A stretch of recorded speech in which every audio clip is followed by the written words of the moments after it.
What is going on, champs? It is your boy Soldy. Welcome faces back to another Apex Legends video. Today I'll be showing you how to get 20 kill games with ease. Thank you for joining me, and let's get into the video.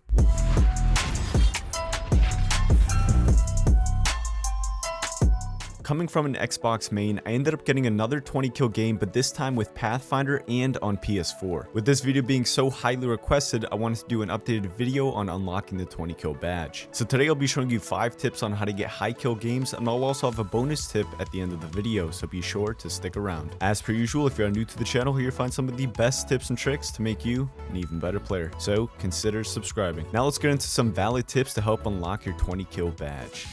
Alright, Champion Squad, since the last 20 kill video did extremely well, I also noticed that some of you guys had some questions that I can hopefully answer in this updated video. With that being said, let's get right into the first tip, which is to party up with 2 other players with mics. I had mentioned in the older video to party up with only 1 other player, but this time around, I ran a full squad who were all willing to cooperate with me with what I said. When you're going for this badge, you have to take charge of your team and focus on where you want to go. Now, once you get a good start to a game, your teammates should be helping with callouts on where players are and how weak their health is. Also make sure they can help give you ammo and meds when you need them. Your teammates should also not be playing as aggressive as you. They should really hold back and send some support fire with good callouts. The teammates you have need to understand to not steal your kills and let you take advantage of the players that they have weakened. Yes, I understand the game won't be as fun for them, but helping each other get the badge is the easiest way. So be sure to rotate every couple games to give everyone an opportunity to unlock the badge. Now let's move on to the second tip, which is having a good loadout for all ranges. In the game I'd got this 20 kill badge with Pathfinder, I was using the R301 and the Wingman. And in the other 20 kill video, I had the longbow and the R99. I feel that this tip is all based on personal preference on what you feel most comfortable using. The main thing to keep in mind is to have the ability to cover all ranges. You never want to resist yourself where you don't have a chance to get kills because you don't have a weapon to cover that specific range. Now, the R301 is a weapon where good aim gets rewarded for long range gunfights. So if you don't have the capability of cracking shields long range with the R301, then you might want to run a sniper of some sort, such as the longbow or the G7.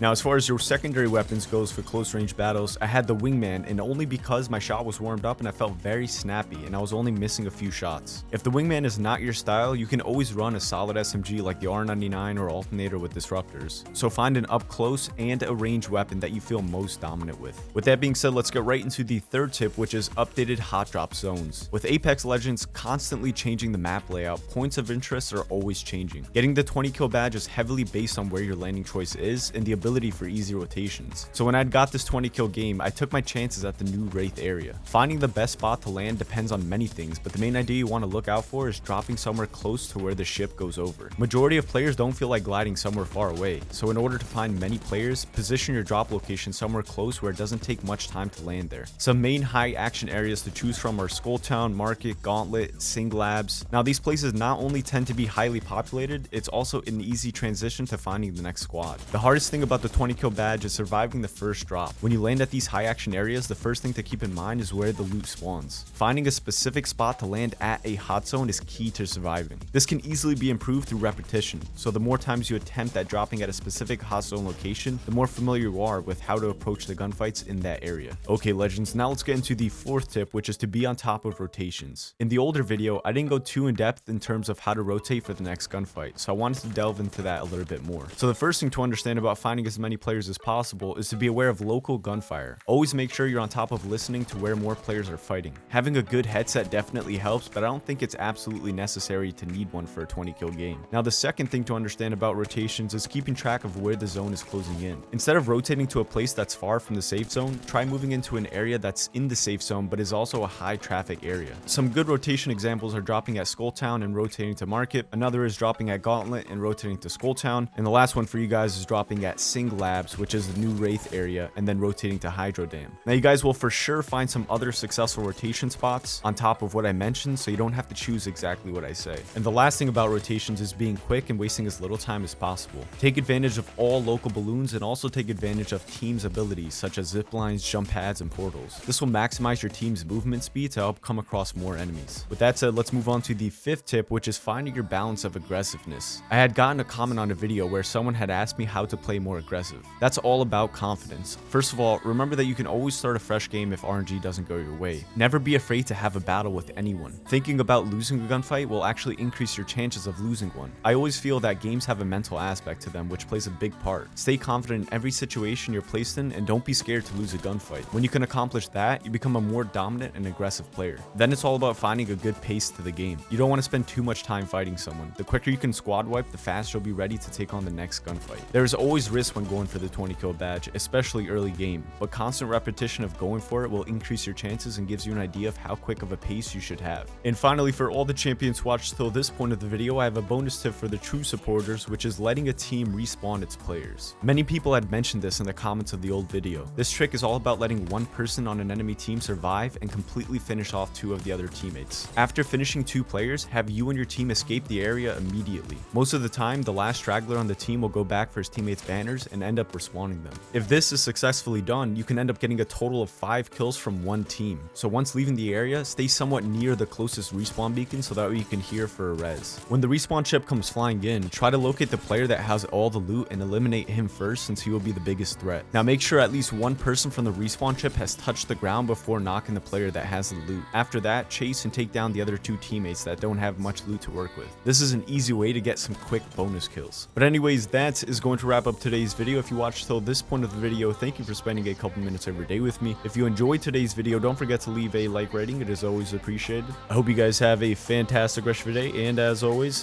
this has been your boy Soldy. I'm signing off. Peace.